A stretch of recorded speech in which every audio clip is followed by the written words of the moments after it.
malam ini tadi sebagaimana tadi Pendeta Riani sudah sampaikan bahwa ini menjadi tema yang menarik karena di dalam hari-hari ini semua orang sepertinya sangat concern dengan kesehatan, dan akhir-akhir ini semua orang sibuk ya, termasuk kami di sini sibuk sekali mencarikan vitamin D3 katanya. D3 bisa menolong sekali untuk menaikkan kondisi imun kita. Nah, ini di samping D3, di samping vitamin-vitamin yang kita minum, karena kita penasaran ya sebenarnya apakah hal-hal yang lain itu yang juga perlu kita perhatikan di dalam mendukung kesehatan kita. Nanti detailnya mungkin Ruth akan menjelaskan. Kita nggak akan berpanjang-panjang. Kami mau kenalkan juga narasumber kita malam ini, Ruth Aurelia, sarjana gizi ya. Ini bukan sembarangan karena Ruth sudah juga beberapa kali juga banyak memberikan informasi maupun seminar gitu ya di dalam untuk ilmu-ilmu tentang gizi, bagaimana kita juga bukan hanya memperhatikan gizi itu sekedar vitamin atau mungkin sekedar makanan kita, tetapi gaya hidup kita juga gitu ya. Nah, itu yang paling penting. Ya, mungkin kita kenalan dulu nih dengan Ruth. Mana nih Ruth ya? Ya Kak, malam. Ya, ini dia. Ruth, ini tadi mau nyebut ini SGZ ini apa gitu ya? Jarang ya? Iya, ini sarjana gizi, bener nggak? Iya betul. Bener ya. Nah, ini Ruth ini menyelesaikan pendidikan di Fakultas Kedokteran, Program Studi Gizi Kesehatan dari UGM angkatan 2004. Wow, ternyata nih satu alma mater ya. Ya, mungkin kita pernah papasan di kampus cuma belum kenal dulu. Angkatannya tuh beda tipis lah sama kita. Ya, 12-13 lah. Kita angkatan lebih tua. Terus ada mengambil program profesi ya. Dietitian 2008. Kemudian juga mengikuti seminar dan webinar kesehatan bersertifikat dari 2004 sampai sekarang nih. Jadi kita yakin banget nih kita dibimbing oleh orang yang mengerti gizi dan juga kira-kira tips-tips apa nih yang pas buat kita untuk bisa lebih sehat ya. Nah, ini pengalaman kerja ahli gizi di klinik kesehatan di Jakarta 2009 sampai 2018 dan sekarang menjadi ibu rumah tangga yang sehat bahagia. Waduh. Ini dambaan kita semua ya. Iya ya, kayaknya happy banget ya kalau punya istri dan punya mama seperti Ruth ini. Iya. Pasti diawasi benar nih makannya. Ya kan? Ditaker ya. Waduh. Terus apalagi pengalaman lainnya? Waduh, kerja praktek di rumah sakit dan puskesmas di Jogja dan sekitarnya ini 2004-2009 pastinya pada saat kuliah nih. Kemudian juga sempat studi banding di Tan Ton Sek Hospital ya, Singapura 2013 ya. Jadi cukup banyak pengalaman dan juga pasti sudah banyak hal-hal juga yang Ruth juga bisa sharingkan nanti ke kita ya. Kita mau belajar juga hari ini. Mungkin saya juga perlu melihat juga nih, jangan-jangan berat badan saya nih cukup BMI. Sudah ideal belum nih? Nah, ini nanti kita bakalan ini juga ngobrolin juga kali ya. Kita cek sama-sama ya Kak. Menarik. Oke deh, biar berpanjang-panjang silakan Ruth, waktu dan tempat monggo supaya kita semua bisa dengar. Oke, juga mungkin kalau dari Bapak Ibu kalau misalnya ada pertanyaan mungkin bisa juga ditaruh di chat atau nanti kita bisa kembali setelah dari Ruth sharing. Ya kita akan record kemudian sebisa mungkin nanti Ruth akan jawab ke situ ya. Ya. Oke. Silakan Ruth. Jadi kita sudah mulai dalam doa belum ya Kak? Ya, kita sebelumnya akan berdoa. Saya mau perkenalkan ketua majelis kita nih, Ibu Kia, Kopi Ibu Kia. Di manakah Ibu Kia? Nih karena sudah 87 orang saya mesti mencari Ibu Kia. Kalau bisa bersuara. Hadir. Di manakah? Hadir Kak, hadir. Bapak Ibu, perkenalkan ini ketua majelis kita yang baru. Minta tolong buka di dalam doa, silakan. Baik, ya makasih Kak Riani dan kakak-kakak semua. Bapak Ibu, kakak-kakak terkasih, mari kita mulai dalam doa. Selamat malam Tuhan yang baik, Terima kasih untuk semua sukacita Tuhan. Terima kasih untuk semua penyertaan, untuk semua berkat Tuhan yang telah Engkau serahkan, telah Engkau curahkan untuk kami Tuhan. Sehingga secara khusus Tuhan pada malam hari ini kami boleh bersama-sama untuk kami boleh belajar Tuhan mengenai salah satu aspek dari yang Engkau percayakan pada kami, yaitu bagaimana kami dapat mengelola tubuh kami. Dan kami juga bersyukur di sini telah hadir tengah-tengah kami Kak Ruth Tuhan yang akan membimbing kami, yang akan memfasilitasi dan akan men-sharingkan beberapa hal, tips-tips dan juga pengertian-pengertian bagaimana kami bisa mengelola makanan-makanan dan mengelola berkat yang telah Kau berikan pada kami, khususnya melalui makanan yang akan menjadi dasar untuk kami boleh memelihara kesehatan kami, sehingga kami terus boleh berkarya sesuai dengan kehendak-Mu saja. Tuhan, pimpin seluruh acara ini Tuhan, berikan hikmat, berikan juga sukacita buat kami Tuhan, sehingga kami sama-sama boleh belajar dan terus kami boleh merasakan persekutuan pada malam hari ini. Terima kasih Tuhan Yesus, di dalam nama-Mu saja kami berdoa dan ucapan syukur. Amin. Terima kasih. Silakan, Ruth. Oke. Jadi saya langsung aja ya. Selamat malam Bapak Ibu semuanya. Terima kasih tadi openingnya Karyani, lagunya, doanya Kak Kia, Kak Redioan yang jauh di sana. Semoga udah makan malam ya. Nanti kita selesainya jam 12 malam, belum makan deh. 1 jam lebih cepat kan. Oke. Sudah. Aku izin share screen ya. Ya.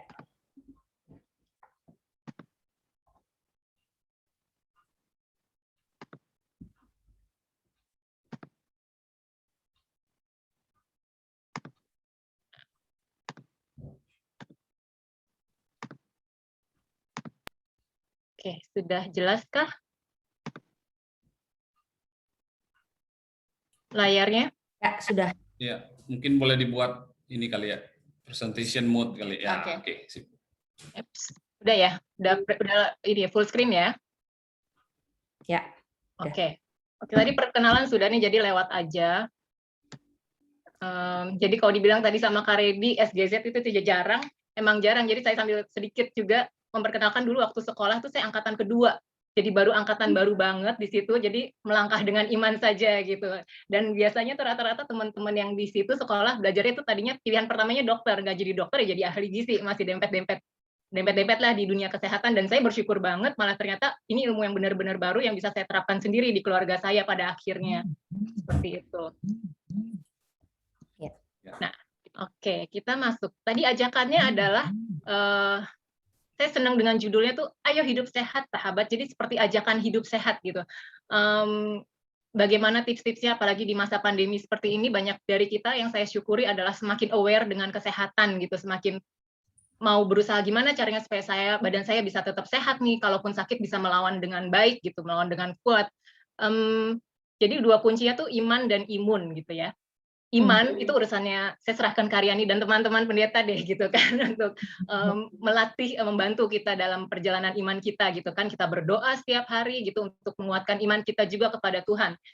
Kunci kita melewati pandemi ini selain iman, salah satunya lagi juga imun gitu. Nah, imun itu kan sesuatu yang perlu kita usahakan juga gitu.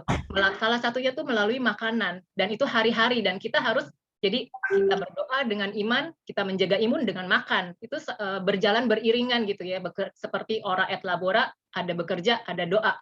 Nggak bisa kita doa aja tapi nggak usaha juga. Jadi mari kita sama-sama hidup sehat dengan melakukan perubahan pola makan supaya sedikit lebih baik, semakin hari sedikit lebih baik gitu ya. Karena biasanya kita itu karena kebiasaan yang berubah, makin kesini gaya hidup modern itu banyak perubahan, kemudian itu pada ujungnya tuh kurang baik hasilnya sebenarnya di kesehatan. Atau juga karena ketidaktahuan. Tapi saya nggak mau bilang tidak tahu, ya mungkin belum tahu aja. Nah, mungkin setelah tahu ini jadi bisa mau mulai modifikasi sedikit demi sedikit, seperti itu ya. Nah, kita mulai nih, coba tebak-tebakan dulu. Mungkin Kak Redi Kayon mau jawab, atau Bapak Ibu mau jawab di chat boleh. Benar atau salah? Ada 5 pernyataan di sini ya. Diet bikin gampang sakit.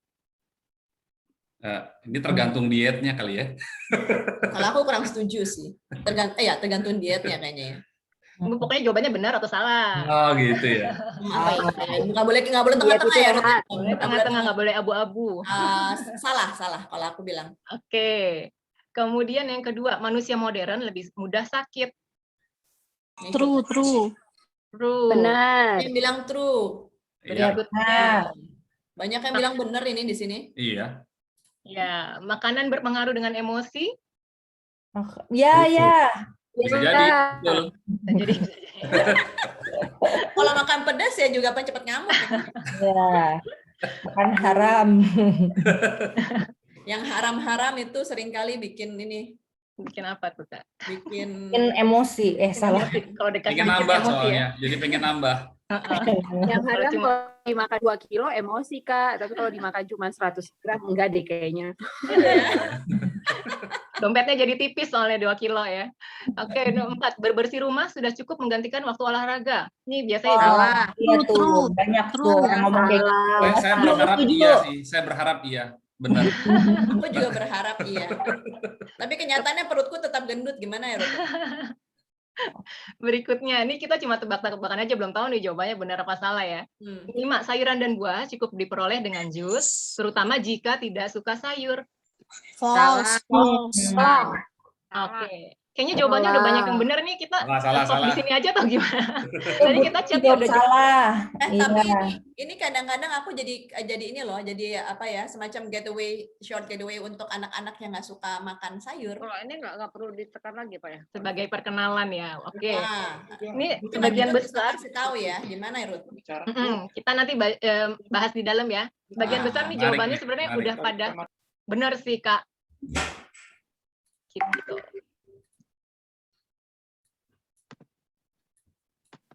Nah, sudah bergeser kah slide-nya? Yes. Sudah ya? Oke. Jadi sebelumnya pertama kali kita mau belajar tentang status kesehatan dulu gitu ya. Status kesehatan kita saat ini posisi saya tuh ada di mana sih? Itu bisa diukur dari indeks massa tubuh atau body mass index BMI gitu ya. Mungkin kita sama-sama belajar matematika sedikit deh malam ini gitu ya. Ada kertas, ada alat tulis, berhitung sedikit supaya tahu nih kira-kira dengan berat badan saya yang segini dan tinggi badan saya yang segini, saya masuk kategori mana ya? Kurus, normal, atau gemuk? Yuk boleh sama-sama hitung. Caranya adalah berat badan dibagi dengan tinggi badan dalam kuadrat, tapi tinggi badannya meter ya, di meterin dulu. Kalau 160 jadi 1,6 kali 1,6. Oh, oke. Jadi kalau misalnya 58 kilo, itu berarti dibagi 1,6 dikali 1,6 gitu ya? Ya. Oke. Nah, untuk contoh di sini ketemu angka 20,71. 20,71 jadi masuk di kategori yang normal. Nah, mungkin boleh sambil dijawab di chat, berapa nih kira-kira berapa catat hitungan BMI tadi masing-masing, biar kita tahu nih persebarannya jemaat GKI Pondok Indah atau warga Jaksel gitu ya ceritanya. Di BMI berapa sih? Bukan buat body shaming, bukan, tapi biar kita tahu aja. Aku ada temennya kok di sini angkanya gitu. Harus jujur ya dia. Jujur saja. Ada yang 19,6 tadi. Oke, 19 masih normal. 58. Banyak yang di range 9 normal. ada. Ya. Rata-rata kayaknya masih bagus nih, Ruth. Itu yang 1,68 itu tinggi badan ya? Iya, Betul, Tante. Dikalikan tinggi badan lagi. Yap. tinggi badan kali tinggi badan. Bagi. Ruth, sorry. Ya, Berat badan dibagi tinggi badan kuadrat gitu kan? kuadrat. sebenarnya? Iya, sebenarnya itu berat badan dibagi Iya. tinggi badan kuadrat. Thank you. Oke. Pak Jarwo kayaknya normal nih. Mas Jarwo di atas Diulang-ulang. 30 kali ya. Kenapa berani nanya? Karena nggak bermasalah. Abnormal. Jadi mungkin sebelumnya udah ada yang pernah berhitung ya. Nggak apa-apa, kita cek lagi nih. Mungkin udah turun beratnya atau udah naik beratnya, kita hitung ulang, ketemu angkanya. Nah, kalau untuk yang angkanya di atas 30-an, misalkan di sini kalau untuk ini kategori disusun oleh Kemenkes ya. Jadi menurut rata-rata model orang Indonesia seperti itu. Tapi kalau misalkan mau agak supaya nggak terlalu stres deh nih, misalkan tadi yang ada 30, boleh pakai range yang WHO. Range WHO seperti ini, agak longgar sedikit, kategori obes tuh di 30. Kalau yang menurut Kemenkes itu di atas 27 udah termasuk yang obesitas. Gitu ya. Jadi kalau menurut WHO, di atas 30 baru obesitas, bahkan ada kategori extremely obese gitu. Tapi memang rangka orang barat tuh lebih besar, jadi wajar badannya banyak yang lebih besar juga, ditambah juga cara makan dan pola makan mereka. Kalau kita lihat di negara-negara barat atau khususnya US kayak gitu ya, makanannya tuh banyak yang tinggi lemak, tinggi karbo, dan orang-orang dengan kategori ini banyak ditemukan. Gitu ya. Nah, yang lucunya kalau di Indonesia permasalahannya ganda. Banyak yang seperti ini, tapi banyak juga yang seperti ini. Jadi dua permasalahan yang dihadapi pemerintah itu kategorinya tuh sangat bertolak belakang. Kalau kita ketemu di desa-desa gitu atau yang kurang pengetahuannya biasanya kurang diberi informasi, banyak penduduknya yang di statusnya di underweight, bahkan sangat kurus. Oke.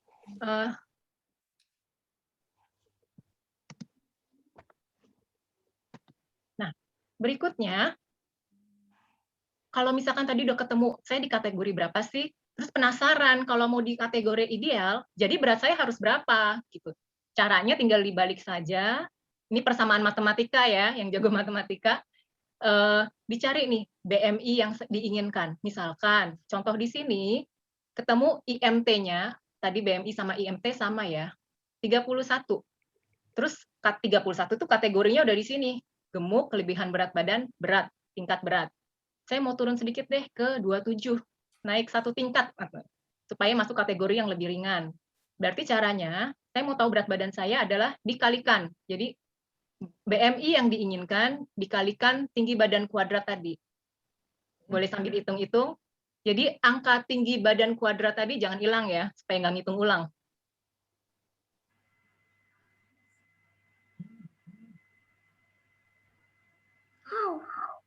Ketemu berat badan idealnya masing-masing. Jangan muluk-muluk langsung bikin di 25, stres nanti, shock cepet, aduh banyak banget gitu yang harus dikejar gitu ya. Turun 1 tingkat dulu aja yang deket-deket angkanya. Jadi udah bikin target jangka pendek, bikin lagi target jangka panjang. Saya mau naik 1 tingkat lagi nih ke 25. Kalau IMT saya 25, berarti berat saya harus sekian, seperti itu. Oh. Pengukuran ini belum berubah ya? Pengukuran apa nih, Kak? Ini, penetapan IMT itu? Belum. Oh, kabar-kabarnya yang masuk gemuk dan kelebihan berat badan itu di 28,5 gitu. Karena saya ngukur 28,28. Ngarep nih Pak Jarwo. Khusus di daerah Cikur ya, Kak. Jadi baru Truth, itu yang 27 itu apa yang BB berat badan 27? IMT yang diinginkan. Jadi kalau tadi di angka yang udah dapat ini, yang udah dapat. Yang tadi kalau angkanya belum normal, misalkan 23. Saya punya 23. Oh, udah oke lah, berarti 23 ya. Cuma mungkin pengen tahu nih minimal berat saya berapa, boleh bikin di 20. Atau pengen tahu saya paling berat tuh berapa sih? Berarti jangan lewat di IMT 25. Nah, cara ngitungnya gitu. Ketemu berarti jadi maksudnya 2 ya, tinggi badan dan berat badan tetap ya. Iya. Yang bisa dilakukan adalah menurunkan berat badan atau membuat tinggi badan bertambah yang tidak mungkin itu. Ya, jadi nggak ada pilihan berarti ya, Kak Jarwo ya. Oke. Nah, jadi sudah ketemu ya, ini hitung-hitungan berat badan. Nanti kalau penasaran boleh dihitung ulang lagi di rumah. Paling nggak ini ada contekan sedikit gambaran belajar tadi tentang kategorinya dan berat badan ideal yang diinginkan. Kenapa penting berat badan? Sorry, kita ini dulu deh. Ada satu lagi cara mengukur status kesehatan dengan lingkar perut. Lingkar perut. Biasanya bapak-bapak, nggak cuma bapak-bapak sih, ibu-ibu juga. Semakin bertambah usia, semakin lingkar perutnya juga bertambah. Yang sudah menikah, istrinya hamil, bapaknya juga ikut hamil. Nah, coba ini dihitung masing-masing lingkar perutnya kalau punya meteran kain gitu ya. Nggak usah ditarik-tarik nafasnya, disempit-sempitin perutnya, biasa aja. Jadi tarik nafas, hembuskan. Nah, ditaruh di seperti gambar ini ya. Di pinggang dan pusar. Diukur. Bapak-bapak sebaiknya di bawah 90, untuk ibu-ibu sebaiknya di bawah 80. Ini perutnya agak ke bawah ya, Ruth ya? Jadi itu pinggang pusar ya? Pinggang ya. Pinggang kena pusernya ya. Ya, di situ. Jadi yang suka pakai celana kekecilan percuma ya, harus diukur dengan jujur ya. Ya, jujurlah. Pokoknya jangan di atas lipetan pokoknya. Nah, jadi kenapa ini penting sih? Karena penumpukan lemak di perut ini ataupun lemak di bagian tubuh yang lain itu cenderung berisiko meningkatkan penyakit. Jadi risiko penyakit itu bertambah ketika lemak-lemak tertumpuk terutama di perut. Ya. Misalkan penyakit metabolik seperti kolesterol, trigliserid, liver, hipertensi, jantung, itu biasanya diinisiasi dari lingkar perut yang berlebih gitu, atau berat badan yang berlebih.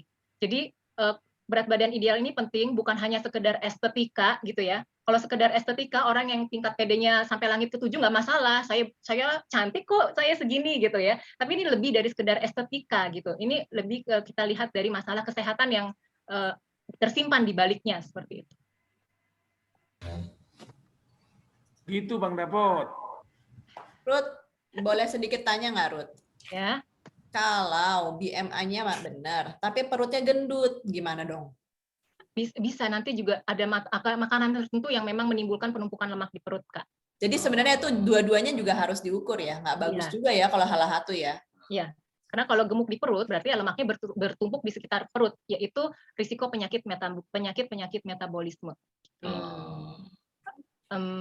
Kemudian ini tidak, tapi ini tidak untuk menghitung BMI ibu hamil ya, ibu hamil tidak berlaku ukuran BMI ini karena punya pertambahan berat sendiri. Kemudian olahragawan juga tidak, ini bukan untuk menghitung olahragawan. Juga orang yang terlalu tinggi atau terlalu tidak tinggi. Ya, mau ngomong pendek agak gimana gitu. Jadi itu tidak berlaku perhitungan BMI ini. Nah, apa sih yang mempengaruhi status kesehatan kita? Jadi secara berurutan dari gaya hidup. Gaya hidup itu nomor 1. Baru lingkungan, pelayanan kesehatan, baru genetik.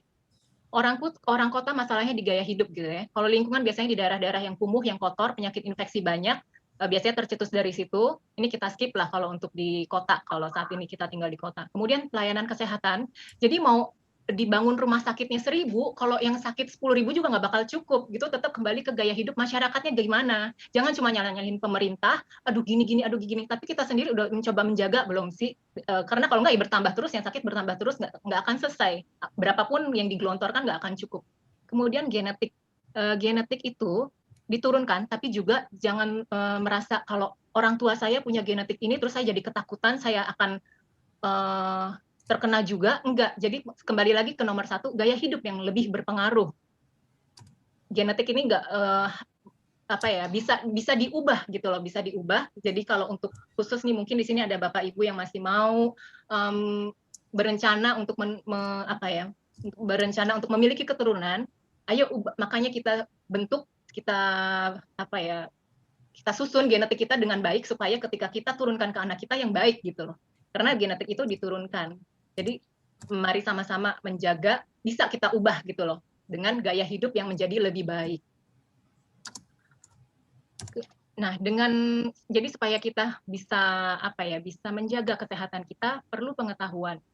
Saya bersyukur karena sudah sekolah, karena dulu ngambil sekolah ini dengan dukungan orang tua tentunya.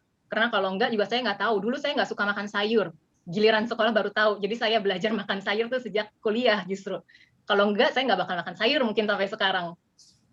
Dan akhirnya jadi kebiasaan. Setelah kebiasaan jadi suka. Gitu, karena tahu manfaatnya.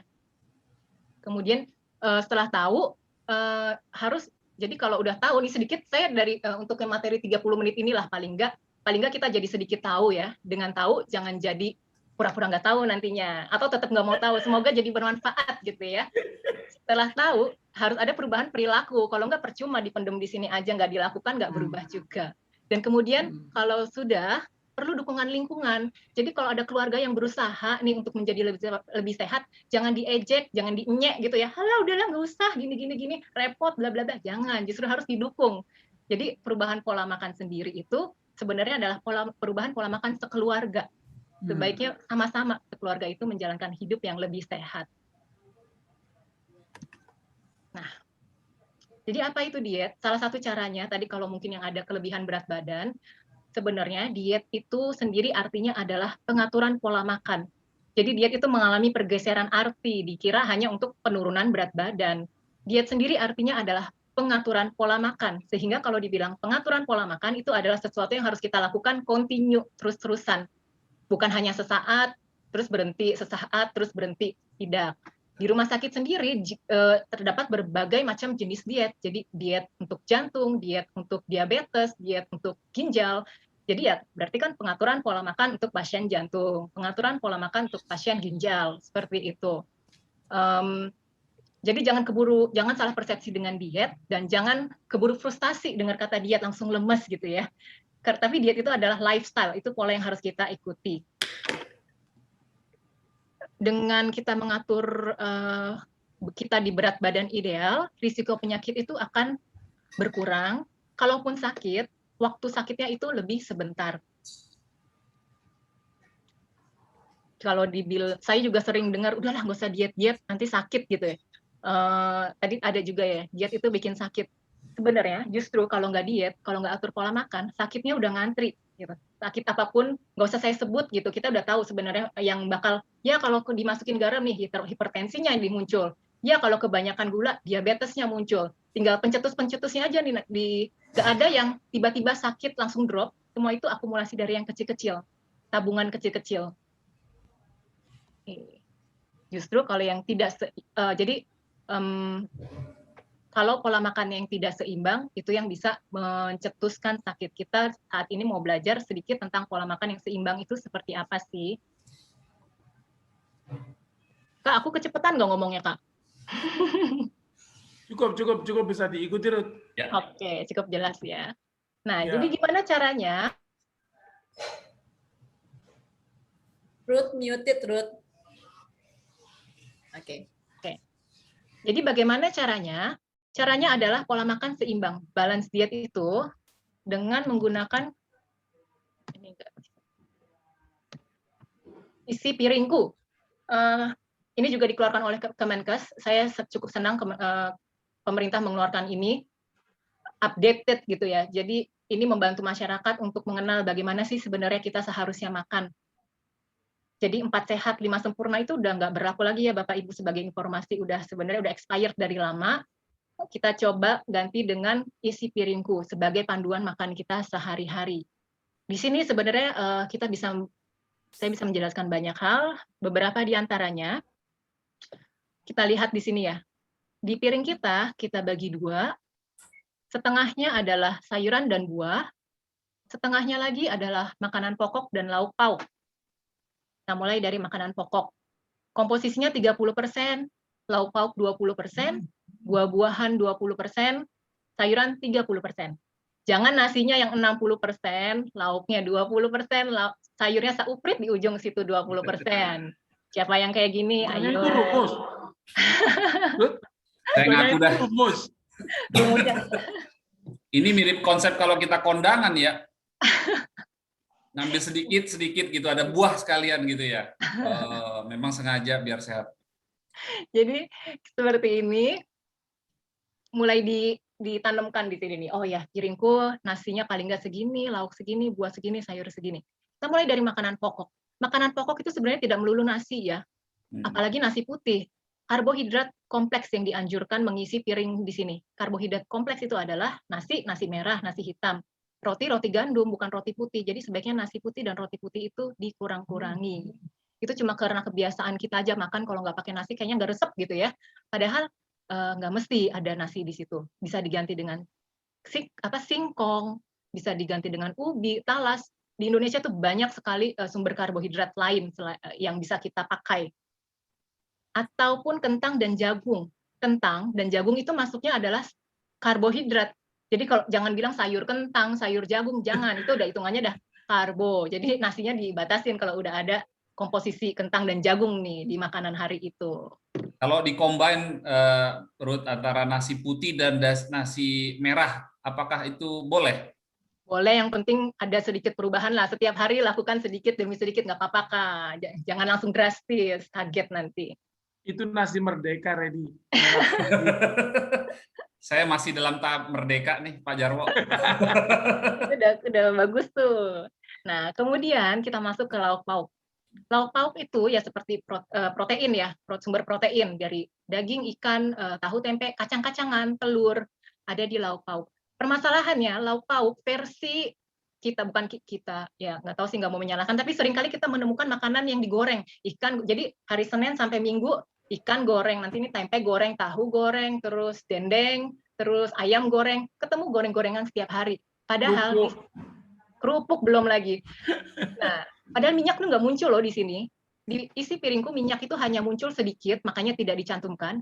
Dan lemaknya tuh lemak baik, bukan jadi minyak goreng itu lemak yang jahat istilahnya ya. Tapi jadi jangan dikonsumsi, kurang-kurangi proses penggorengan. Masih banyak loh variasi metode pengolahan makanan yang lain. Misalkan dipepes, ditim, kukus, rebus, tumis, banyak. Jadi jangan pilih goreng terus. Ini masih ada, tadi ada 5 variasi tuh. Kalau mau cari resep di internet juga banyak. Memang menggoreng itu paling mudah sih. Tapi nantinya juga bikin susah. Minyaknya sendiri udah masuk minyak lemak tidak baik. Yang dimaksud lemak baik itu apa sih? Olive oil itu baik, ya VCO itu baik. Tapi dengan catatan Bapak Ibu jangan karena pengen yang baik, jadi saya menggoreng dengan extra virgin olive oil. Jadi kalau ada yang kata-kata virgin, itu jangan dimasak ya, jadi rusak minyaknya. Jadi virgin itu dimakan dengan apa adanya aja. Salad. Ya, salad, untuk saus salad, ya, atau kalau untuk makanan bayi dituang di bubur bayinya boleh, seperti itu. Protein yang dimakan mentah sehat nggak? Tempe itu sebenarnya bisa loh dimakan mentah, Kak Jarwo. Tempe itu matang. Udah matang ya sebenarnya, cuma Iya. kan kita goreng lagi. Harusnya sebenarnya tempe itu udah matang. Bukan, artinya ikan gitu, kayak naniura gitu. itu bagus loh, nggak apa-apa sebenarnya, nggak apa-apa. Makanan tradisional saja, tempe dikukus. Ya boleh. Bagus, baik. Seperti itu ya, kacang-kacangan masuk protein juga. Oke, setelah karbohidrat dan protein, kita ke vitamin mineral. Vitamin mineral itu didapat dari buah-buahan dan sayuran. Perlu diingat, buah-buahan itu tidak boleh melebihi komposisi sayuran. Buah-buah sebanyak-banyaknya, jangan. Tetap harus lebih banyak sayur daripada buah. Karena buah itu juga punya gula buah. Sementara gula, kita udah pakai dari karbohidrat kompleks yang di sini. Kita cari buah tuh untuk vitamin, mineral, dan seratnya. Bukan cari gulanya lagi. Jadi, ini buah warna-warni. Kemudian sayur. Nah, ini nih, saya suka sedih kalau sampai sekarang masih ada yang bilang, saya nggak suka sayur, saya nggak bisa makan sayur. Padahal Tuhan sudah menciptakan ini dari awal penciptaan, kalau dibilangkan tumbuh-tumbuhan yang akan jadi makananmu. Ini jadi salah satu makanan wajib lah. Jadi karbonya yang tadi nasi segini, setengahnya diganti sayuran. Kenapa? Sayuran itu juga karbohidrat yang baik. Selain karbohidrat yang baik, seratnya itu, pati, juga vitamin dan mineralnya tinggi. Diusahakan sehari muncul 3 jenis sayur kalau bisa, minimal di dalam satu harinya. Jadi coba kita masukkan sayur-sayuran pelan-pelan ke dalam piring makan kita. Saya ada contoh.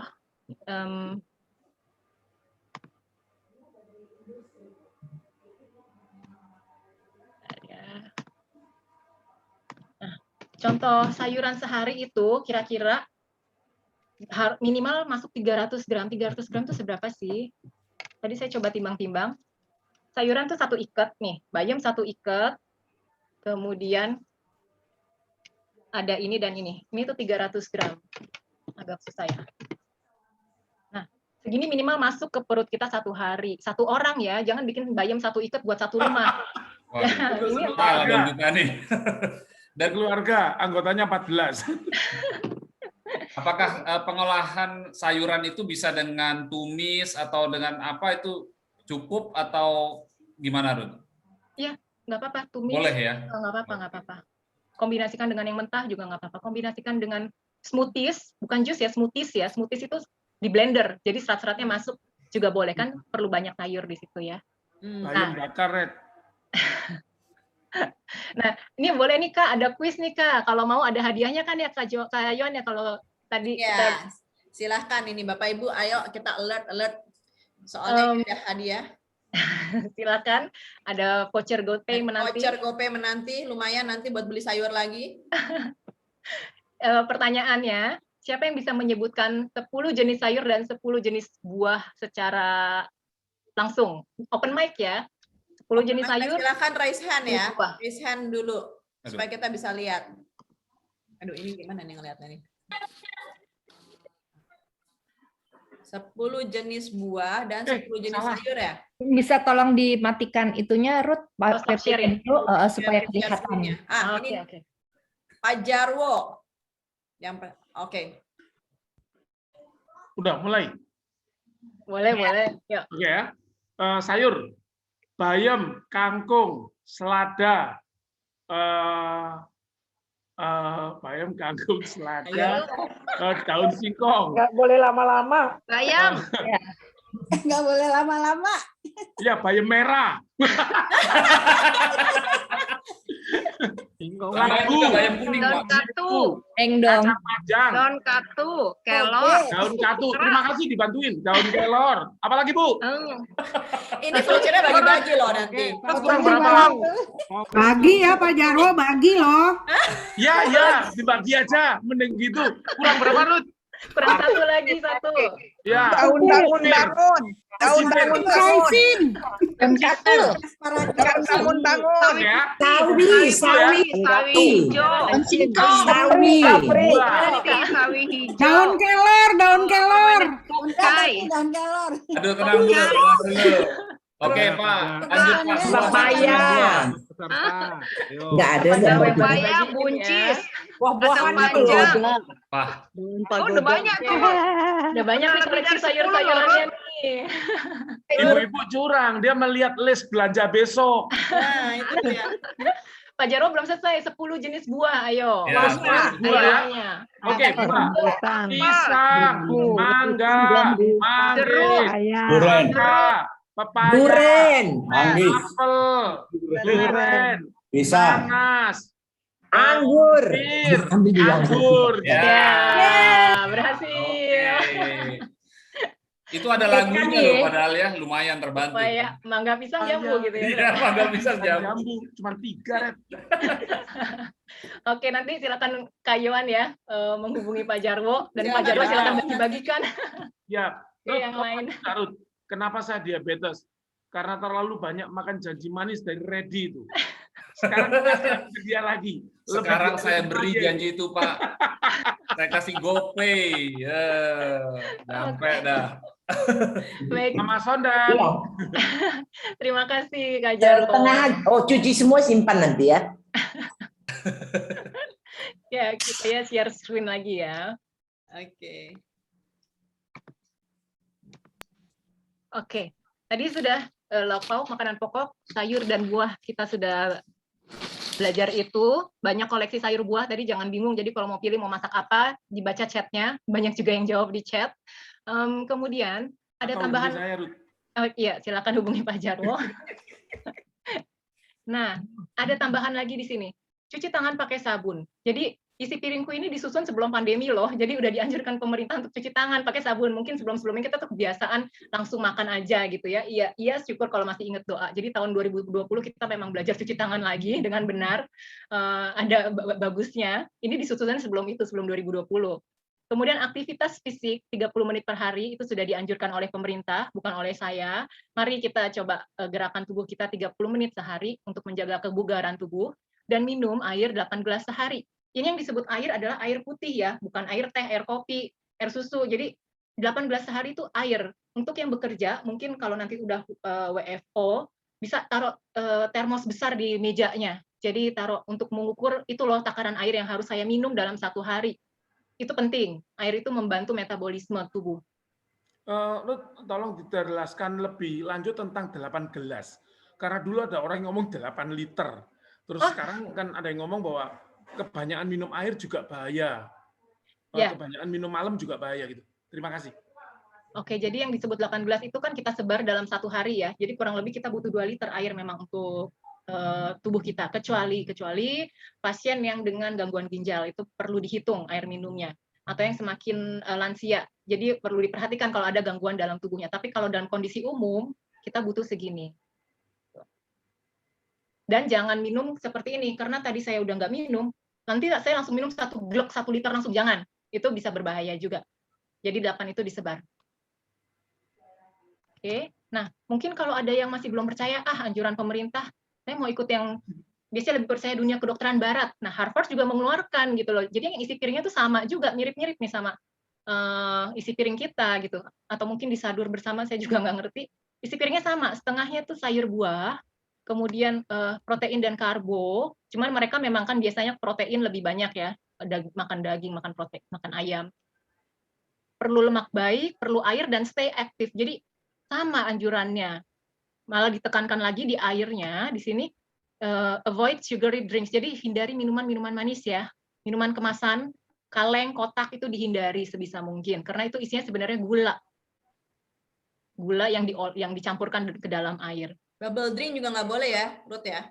Nanti kita bahas ya, jangan. Di sini juga ditekankan proteinnya hindari yang proses cold cuts, bacon kalau bisa itu tidak. Jadi jangan yang olahan. Yang lain seperti tadi sudah dijelaskan sama. Kemudian, nah, gambar ini cukup menjelaskan banyak. Saya mau banyak bercerita di gambar ini.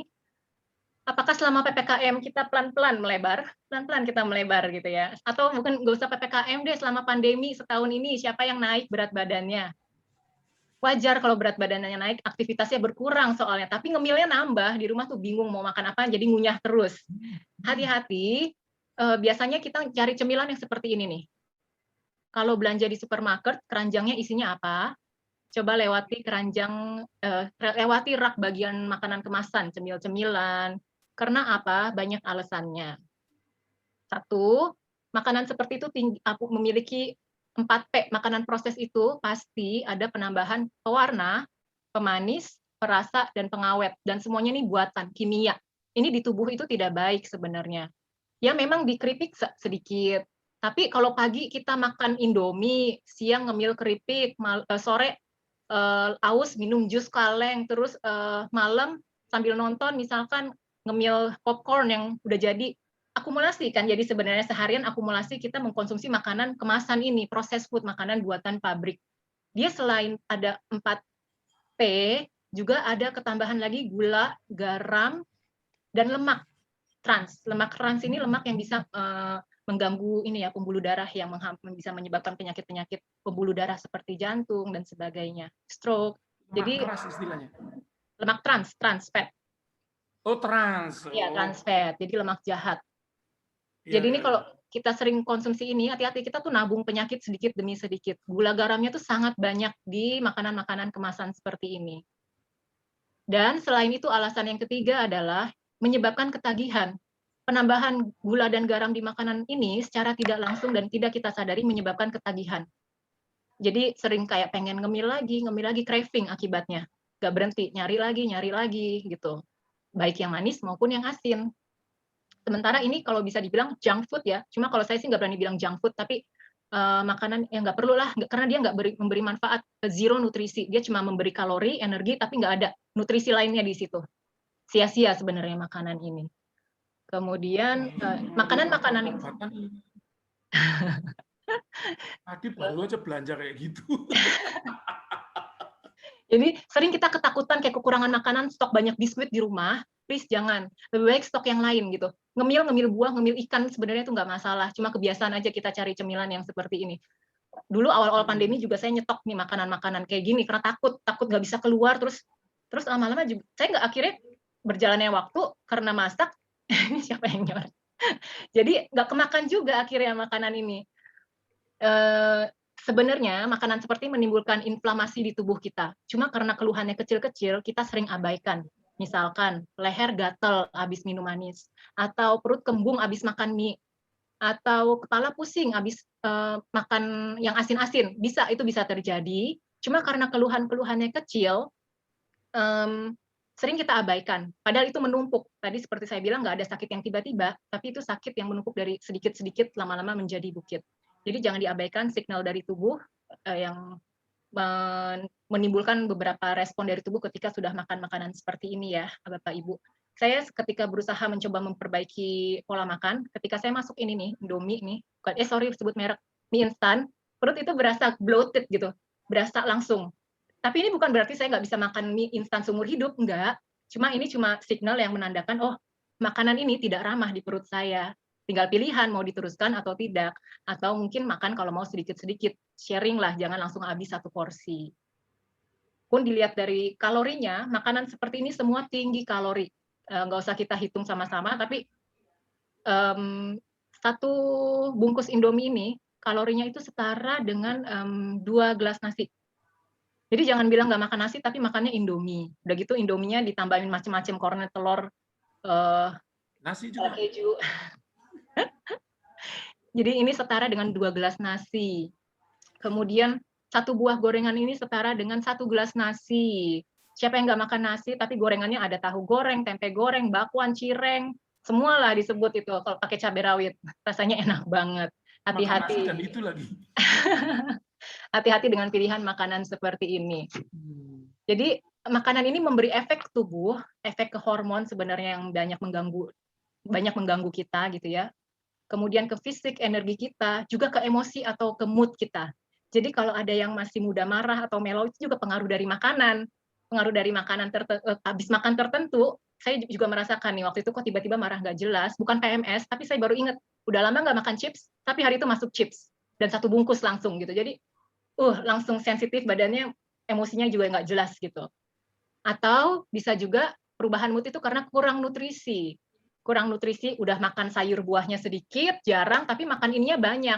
Jelas akan menimbulkan gangguan di dalam tubuh. Itu bisa kita sebut kalau bahasa ininya inflamasi ya. Tubuh kita tuh sebenarnya di dalam inflame gitu, kebakaran, cuma nggak kelihatan aja. Tapi ini menyebabkan peradangan di dalam tubuh.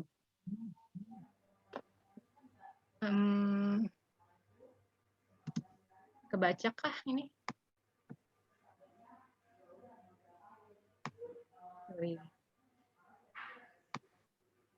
Belum share screen, nggak kelihatan, Mbak. Hah? Loh, saya kelihatan kok. Udah. Let your food be your medicine, gitu kan? Iya. Iya. Belum. Oh, mungkin sinyalnya kali. Mungkin sinyal, ya. Iya. Atau kegeser layar handphonenya. Jadi ini tadi baru muncul, let your food be your medicine gitu. Kalau misalkan sering ada sindrom rumah makan Cina ya, jadi karena kebanyakan micin bisa jadi pusing. Kalau kita habis makan, pusing, minum obat, besok gitu lagi kita makan, pusing, minum obat, lama-lama kita ketergantungan sama obat. Yang kita obatin itu cuma gejalanya. Obat itu mengurangi gejala sehingga berkurang. Tapi kalau kita masih makan begitu terus, ya penyakitnya muncul terus. Kita perlu mencari akar masalahnya nih, root cause-nya yang perlu kita babat akarnya. Jangan ketergantungan dengan obat-obatan terus. Obat itu mengurangi gejalanya. Nah, juga you are what you eat, pernah dengar ya, you are what you eat, benar gitu. Yeah. Sering makan makanan yang tinggi lemak jenuh, wajar kalau badannya semakin melebar. Makan pizza, makan fries, makan ayam goreng, makan mie, itu terakumulasi bisa menambah berat badan kita. Tapi you are what you don't eat juga. Jadi kalau nggak suka makan buah sayur, pasti ada ketidakseimbangan di dalam tubuh kita. Pasti ada gangguan di dalam tubuh kita. Mudah sakit biasanya. Ataupun kalau sakit lama sembuhnya.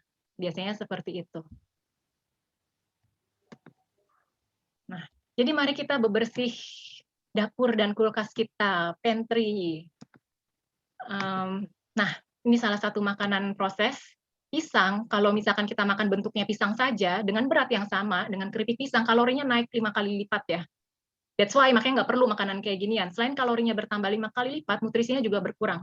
Proses di pabrik itu mengurangi nutrisi dan menambahkan segala macam, tadi 4P, kalori, mending makan pisangnya aja. Lebih kenyang, lebih sehat, lebih murah lagi. Jadi siapa yang bilang sehat mahal itu? Enggak sebenarnya. Yang mahal tuh jajanannya sebenarnya. Dan obatnya kalau untuk beli obat habis itu. Gitu ya. Di sini masih cukup nggak waktunya nih? Saya mau share video sedikit.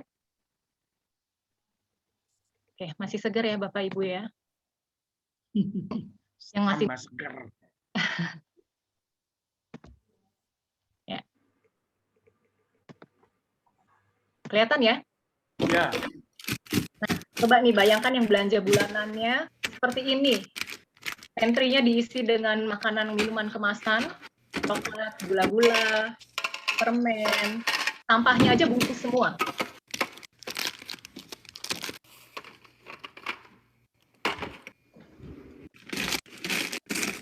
Kritiknya banyak. Ini Indomaret apa rumah? Hati-hati. Kulkasnya penuh dengan minuman kemasan, jadi jangan happy kalau kulkasnya banyak ini, please jangan ini minuman tinggi gula, isinya gula aja. Kalau bisa kurang-kurangin jajan ini, minuman manis. Ya. Jadi itu seringkali kalau lagi belanja diperhatikan nanti isi keranjang belanjaannya. Nah, tadi share ya. Kita ubah kulkas kita, coba. Ini kan enak ya dilihat warna-warni gitu ya. Merah, Mejiku Hibiniu, di sini warna ada. Paling makanan kemasannya 10% aja dari komposisi kulkas. Kalau yang bekerja yang alasannya nggak cukup waktu untuk menyediakan, mungkin bisa dicoba akhir pekan ambil waktu 1-2 jam bikin food preparation gitu. Jadi cuci, yang bikin lama masak itu kan persiapannya ya, nyangin ini itunya, nyuci-nyucinya. Jadi bikin persiapan makanan 1-2 jam saja di akhir pekan, dikotak-kotakin kecil-kecil, snacknya, buahnya. Jadi kalau lapar tinggal ambil buah di kulkas, jangan pesen Gojek. Ya, di sini kan jadi kalau mau makan tinggal ambil 1 porsi dikotak-kotakin, atau kalau bumbu di blender jadi bumbu halus yang udah disimpan di kulkas. Tinggal oseng-oseng 15 menit makanan udah jadi, nggak ada alasan untuk nggak masak. Apalagi pandemi ini sebenarnya kita banyak di rumah ya, Bapak Ibu atau yang masih bekerja kan udah bekerja di rumah.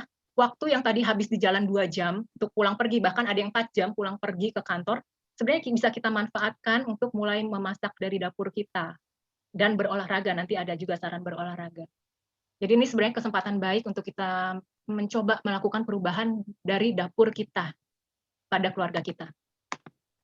Nah, selain makanan, jadi ini udah mau selesai ya, Kayo ya. Selain makanan, jangan lupa olahraga dan istirahat. Olahraga seperti saran tadi, jadikan kebiasaan 30 menit per hari, kombinasikan yang endurance, yang sifatnya kardio, beban, juga fleksibilitas. Fleksibilitas itu seperti dalam yoga ya, setiap Rabu tuh ada dari gereja kita mengadakan yoga bersama tuh banyak sekali manfaat, yang sudah merasakan manfaatnya.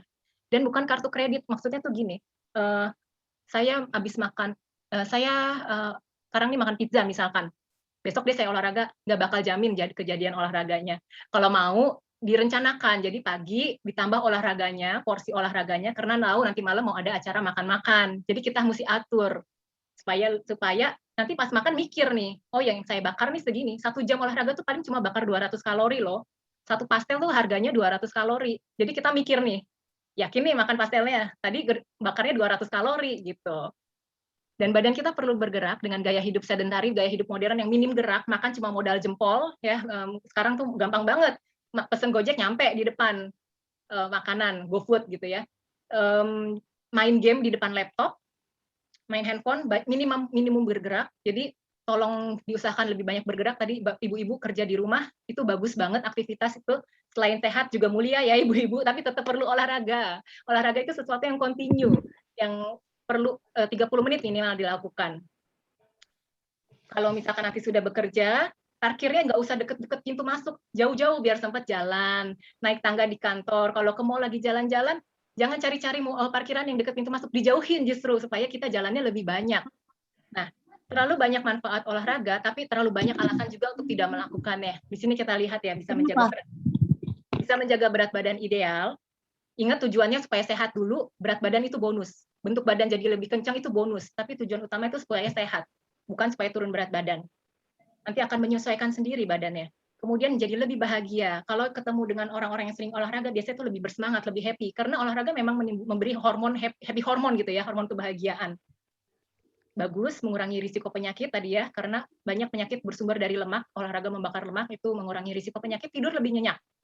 Jadi kalau mau yang tidur ada gangguan tidur, cobalah berolahraga di pagi hari, itu bikin tidur nyenyak di malam harinya. Tapi jangan berolahraganya pas sore, justru itu nanti makin aktif, nggak bisa tidur. Meningkatkan energi jelas, kita lebih bersemangat dan memperkuat tulang dan otot. Ini nanti baru kerasa kalau udah di usia lanjut. Jadi semasa masih bisa, masih muda melakukan olahraga, ayo kita perkuat tulang dan otot kita supaya nggak terlalu bermasalah nanti di masa tuanya. Kemudian jadi perlu polanya pertama makan benar dulu, istirahat cukup, lalu olahraga.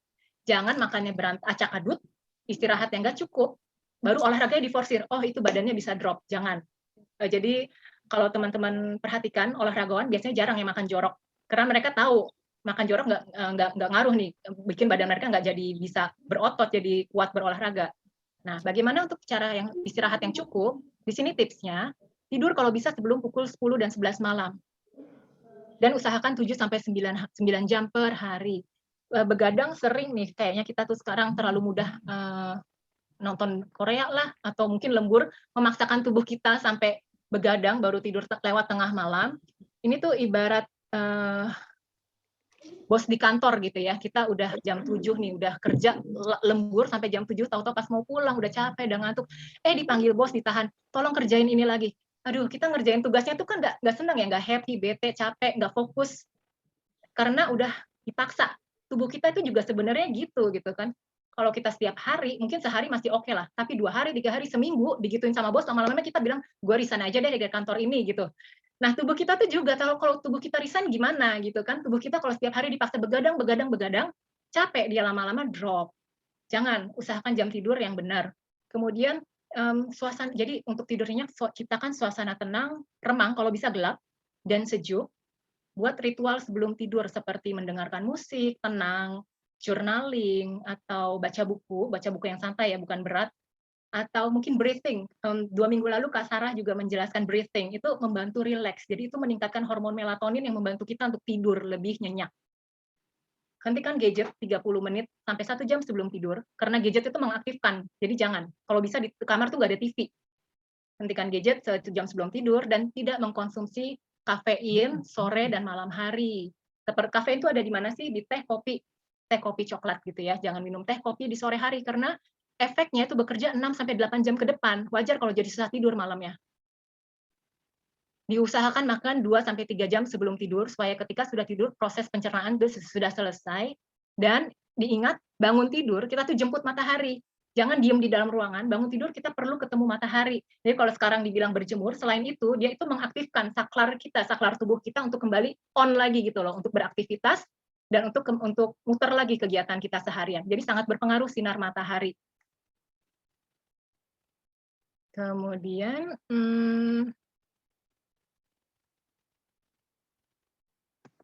nah, jadi tadi nih jawabannya sudah ya, sudah benar semua kayaknya. Kalau ditanyakan kembali, ada yang berubah nggak jawabannya? Benar atau salah? Ada yang berubah persepsinya? Tadi kalau untuk sayuran dan buah ya, Kak Yawan. Kalau memang belum biasa makan sayur dan buah, boleh dimulai dari jus. Jus itu sarinya saja ya, Bapak Ibu. Jus itu hanya airnya saja, tanpa serat. Hati-hati kalau ada yang gangguan diabetes, nggak boleh sering-sering, karena itu gula darah cepat naik, cepat turun. Tapi kalau untuk yang butuh nutrisi cepat, yang lagi sakit boleh, karena nutrisinya cepat diambil. Jadi kalau mau kirim-kirim nih dengan pasien yang isoman, jangan kirim makanan-makanan proinflamasi yang seperti tadi, tapi kirim makanan-makanan yang sehat. Salah satunya yaitu buah lah, minimal paling gampang sebenarnya. Jangan malah cake, yang manis-manis, yang asin, yang terlalu asin, makanan kemasan itu jangan. Itu tidak mendukung tubuh supaya lebih cepat sembuh jadinya.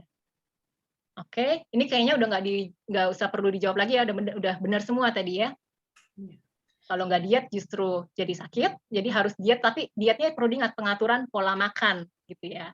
Kemudian manusia modern lebih mudah sakit, kita enggak ya. Setelah ini kita justru menjadi lebih sehat dan kuat dong harusnya ya Kak. Kemudian makanan berpengaruh dengan emosi itu benar. Kalau Kak Redi mungkin kalau dikasih semangkok jadi emosi, semangkok sayur jadi emosi gitu ya Kak. Iya, harus nambah dong. Oh nambah, oh keren.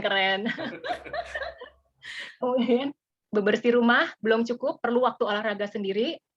Tapi jangan lupa makan benar dan istirahat cukup juga, supaya ketika olahraga tubuh kita kuat, bukannya malah drop. Oke. Sudah cukup? Tunggu, ini sudah selesai belum ya? Ya, sudah selesai ternyata.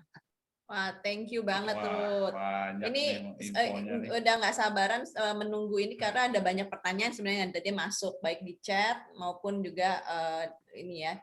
Mungkin boleh dibacain dulu ya Ruth ya, kami bacakan ya. Ini boleh, tadi Kak. Pertanyaannya salah satu dari Pak Yakub dan Ibu Susana. Gula itu kan nggak baik katanya ya. Ajakan apakah rasa manis buah itu juga nggak baik, dan kalau mangga gimana mangga?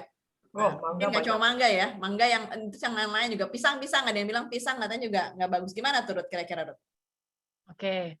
Jadi gula yang nggak dibilang gula nggak baik itu gula sederhana, refined sugar itu yang ada di gula putih atau di yang cepat dicerna, ya itu tadi roti putih itu meningkatkan indeks glikemi dengan cepat, atau nasi putih. Sebenarnya itu gula-gula yang sederhana yang sebaiknya dihindari. Tapi kalau gula dari buah sebenarnya bagus, cuma ingat tadi ya, porsi buah harus lebih sedikit dari porsi sayur. Jadi kalau ngemil buah, kalau mangga masih oke, nggak masalah. Pisang asal satu ya, kecuali mungkin diabetes dia harus perhatikan. Setelah pisang ada makan apa lagi habis itu? Jangan ada makan manis lagi. Buah itu porsinya sekali cemil tuh 1 genggam ini kurang lebih. Ini saya ada contoh buah. Jadi di jatah cemilan kita bisa kita masukkan buah 1 genggam dan 1 genggam gitu.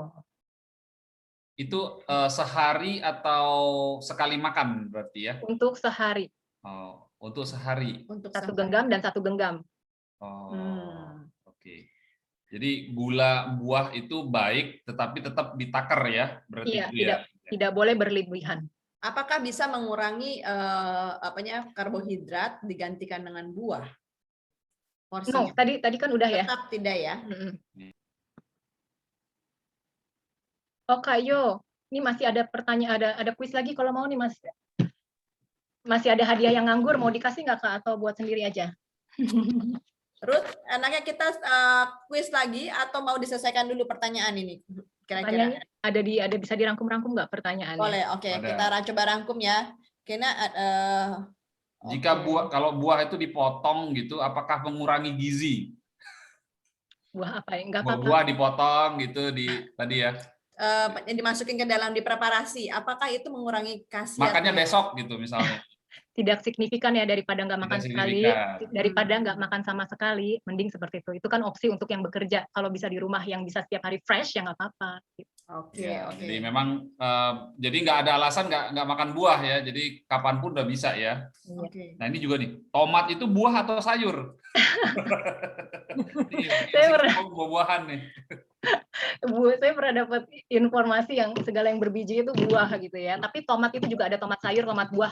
Bedanya tuh nanti di crunchy-nya dia untuk dilalap atau dimasak sebagai sayuran gitu. Oke. Tapi by function termasuk apa tuh Ruth? Sama aja lah. Sama Vitamin ya? mineralnya tuh ya ada di situ gitu loh, nggak apa-apa. Kita cemilin es buah, kita kunyah gitu kan, nggak masalah kalau suka, atau cemplungin di sayur-sayuran ya nggak masalah. Oke. Nah, ini juga ini buah-buahan sudah selesai ya, Ruth. Nah, bagaimana dengan minyak-minyak? Bagaimana dengan air fryer? Penggunaan air fryer itu apakah bisa menolong juga dan sebenarnya disarankan? Kalau saya pribadi nggak beli air fryer, pengen sebenarnya. Cuma kalau memang sulit mengurangi goreng-gorengan, pilihan pertama boleh pakai air fryer dulu gitu, supaya nggak drastis perubahannya. Tapi kalau bisa melakukan pengolahan yang lain dan bisa diterima, ya lebih baik tidak usah, pakai cara lain aja. Oke. Nah, sekarang ini ya Ruth, tentang tidur dan minum konsumsi kopi. Ada yang menanyakan waktu yang baik untuk minum kopi itu kapan sih? Pagi. Kalau lihat dari Jam jadwal berapa? kalau lihat dari jadwal tadi berarti kan jangan sore ya. Kalau mau untuk energizing di pagi dan siang boleh. Kalau saya sih prefer ya ada istilahnya coffee time kan atau tea time kan. Ya disitulah. Jadi jangan pagi-pagi banget dibuka dengan kopi, itu perut habis puasa semalaman dibuka dengan kopi sebenarnya nggak terlalu baik gitu ya. Di coffee time atau tea time kalau kita dengar pas rapat gitu kan jam 10, jam 11 udah keisi sedikit perutnya. Terus kan ada yang kopi dengan kawannya yang pas gitu ya, dengan gulanya yang banyak. Betul. Salah ya.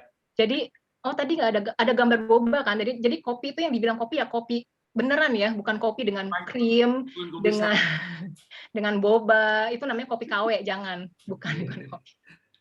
Oke. Nah, ini pertanyaan bagus nih, Ruth. Kan kita sebagai manusia bekerja itu pasti dong ada begadang gitu ya. Gimana sebenarnya mengatur pola tidur untuk membayar ketika kita harus begadang? Oke.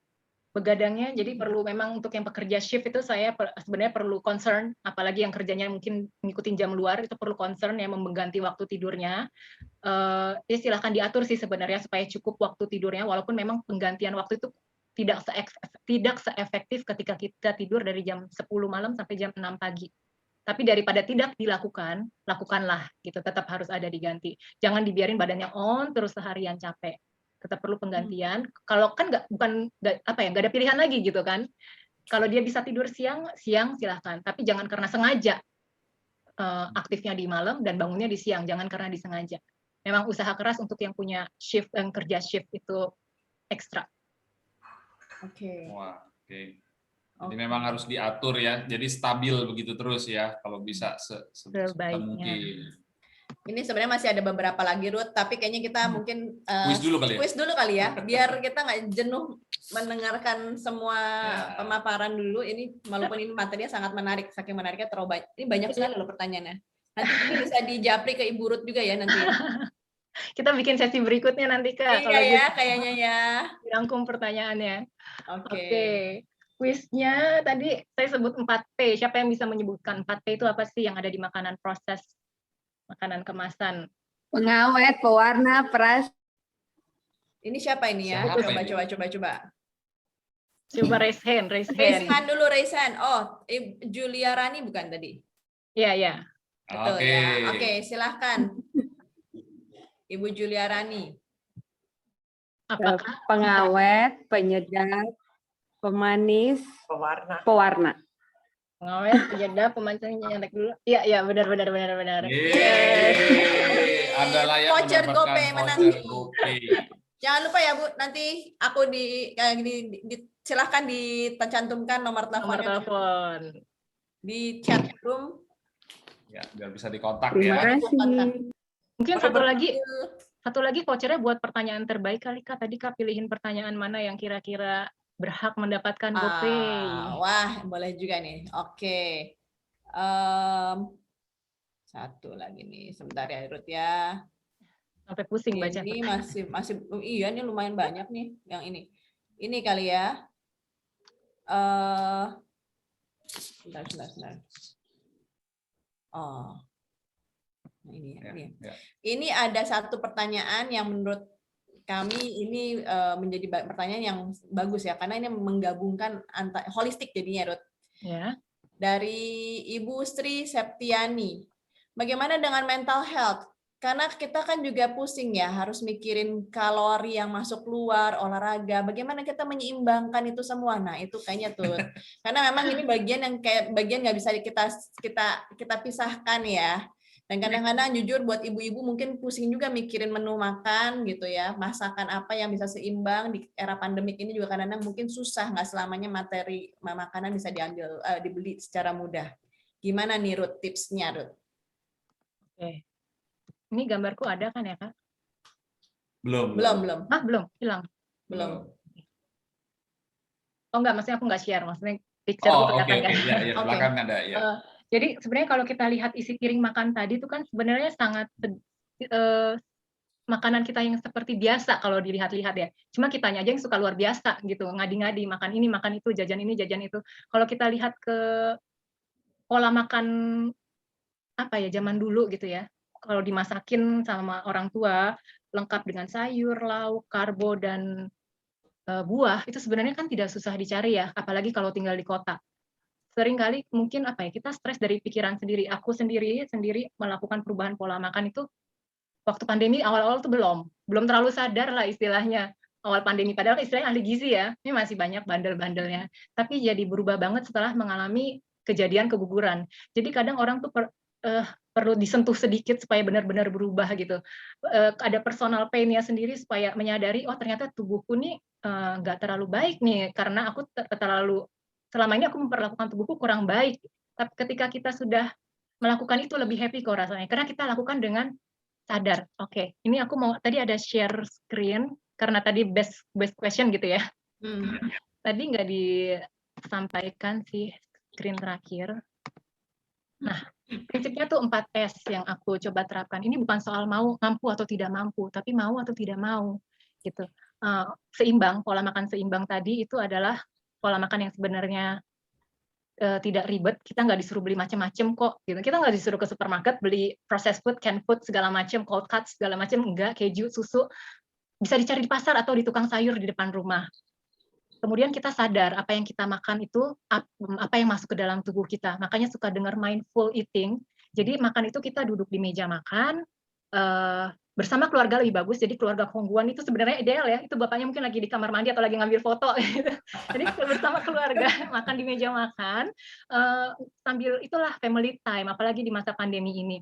Kita sadar apa yang kita makan sambil anak juga belajar. Oh, tomat ini warnanya merah. Oh, crunchy tomatnya kalau begini dimakan mentah. Oh, kalau lembek itu di sayur tuh jadi kayak gini. Kita sadari makanannya, rasanya, teksturnya, warnanya, dan itu membuat kita rasa tekstur, rasa, warna, itu membuat rasa syukur kita. Rasa syukur kita juga. Terima kasih untuk makanan ini, Tuhan. Terima kasih atas tubuh ini. Gini, kita mesti gali lebih dalam lagi apa motivasi kita untuk bertahan hidup sehat. Kalau dulu sama pasien saya dulu praktik, mereka kalau mau turun berat badan itu karena mau nikah. Tercapai itu targetnya 3 bulan turun berat badan karena mau nikah. Tapi habis 3 bulan naik lagi berat badannya karena udah tercapai, udah lepas bablas.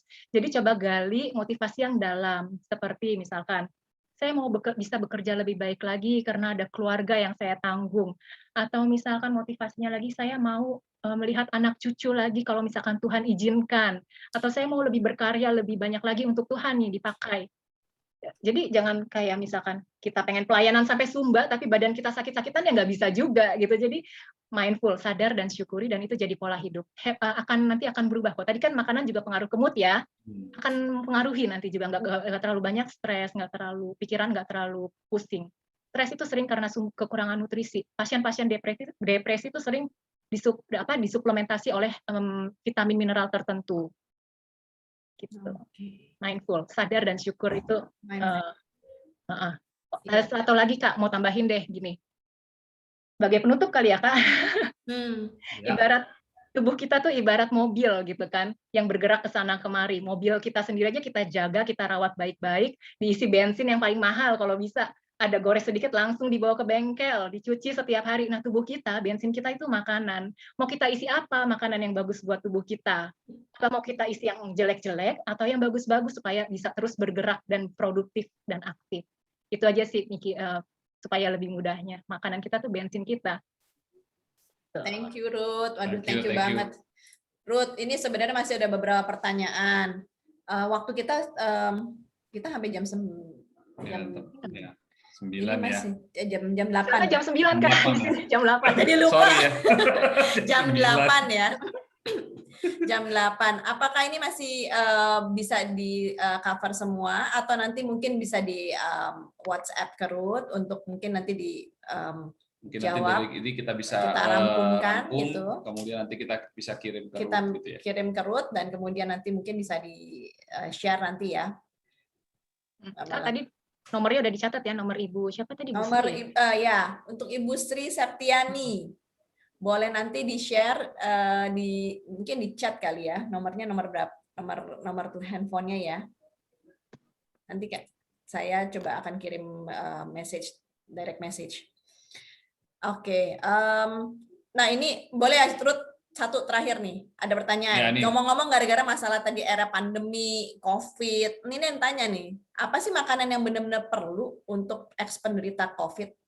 Tadi kan COVID buah gitu ya, terus ex-penderita COVID itu sebenarnya apa sih? Ada nggak makanan-makanan yang memang bisa menstimulasi untuk perbaikan imun sistem setelah pasca COVID? Iya, jadi sayur buah itu sangat penting ya, vitamin mineral itu sangat penting. Dia trace element sedikit tapi penting tubuhnya, makanya seringkali disuplemen kan. Dikasih suplementasi zinc lah, vitamin D lah, vitamin C lah, magnesium lah. Ya karena itu sebenarnya kalau kita makan beragam makanan sayur dan buah yang lengkap, bagus buat tubuh. Seperti saya bilang tadi, minimal sayur 300 gram sehari, minimal ada 3 jenis sayur di piring kita, itu minimal. Kalau bisa ditambah itu lebih baik. Jangan lupa banyak minum air, kurang-kurangi yang makanan berlemak tinggi, digoreng, makanan kemasan, biskuit, itu tuh cemilannya jangan itu. Soalnya saya pernah dengar yang dirawat di Wisma Atlet, snacknya malah ya dikasih biskuit bungkusan itu gitu. Jangan. Jadi kurang pas ya. kurang Ya, tepat ya. kurang tepat. Maunya gampang, kasih bantuan sumbangan, tapi Indomie itu kurang tepat juga sebenarnya. Jadi next time jangan lupa kita beli sayuran yang banyak-banyak tuh, terus kita kasih sayuran mentah. Paket sayur dan Paket buah sayur dan untuk buah. COVID. Ya. Oke. baik, Thank you ya. banget Ruth. Thank you. Thank you banget nih. Oke. Ini Oke. sorry nih Mas. Oke, terima kasih. Bisa tutup. Oke, thank you. Untuk terima kasih Bapak Ibu semua, Om Tante, Kakak yang sudah bergabung di dalam acara ini. Kami sungguh berterima kasih juga untuk Ruth yang malam ini sudah menyampaikan materi. Ini jadi memotivasi kami semua. Jadi kalau aku pribadi yang paling berkesan adalah diet ya. Pengertian diet. Orang kalau di diet, itu pasti diet itu tidak menyenangkan. Ternyata diet itu adalah bagaimana mengatur untuk sebenarnya untuk kita memahami badan kita sendiri ya Ruth ya, supaya badan kita menerima apa yang baik, mendapatkan bensin yang baik.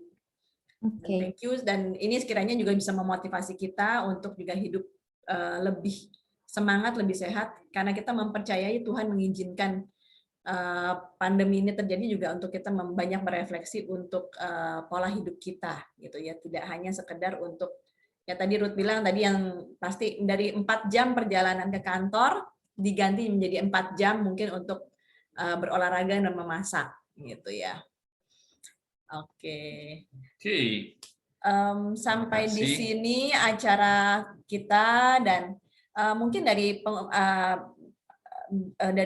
Binum ada yang mungkin mau ingin disampaikan, atau mungkin ada Pendeta Riani mungkin ada pesan-pesan tambahan untuk menutup acara ini.